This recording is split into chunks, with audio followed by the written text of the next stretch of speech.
It is true that the disputed islands named both Falkland and Malvinas are closer to Argentina than to Britain, but geographical arguments are slippery in colonial debates.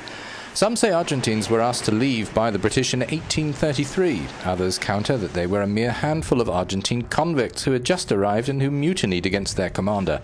Spain and Britain had made earlier claims in any case, and the Portuguese and French. Today, long since official permanent settlement by the British, the place is rich in fish and fossil fuel potential. Worth fighting for, many thought, in 1982.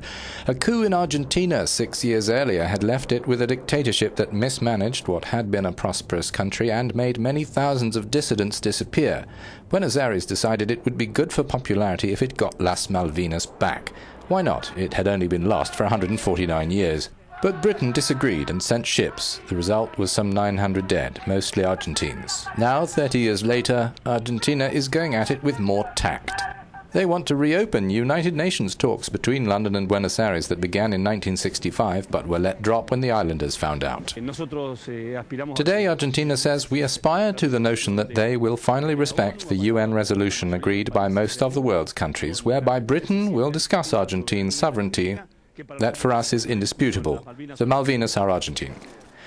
The countries Buenos Aires most notably wishes to rally to its cause are the other 11 members of the Intergovernmental Union of South American Nations, UNASUR. The Argentine foreign minister says that all of them had decided that boats with an illegal flag are an occupying force in the Falkland Islands and they cannot be used to enter any port of UNASUR countries. With this agreement, Argentina persuaded nearly all its continental neighbours, in the interest of solidarity, to keep their ports closed to any boat from the Falkland Islands. But in the Falkland capital, Port Stanley, an elected representative says the move is hardly putting the island's 3,000 inhabitants or so off their tea. For example, getting the Mercosur bloc of countries to prohibit the entry into their ports of Falkland flagged vessels, I should say. Are those measures causing us any problem? No, not really. Some 15,000 kilometres away in the House of Commons in London, the Prime Minister waved the flag for freedom.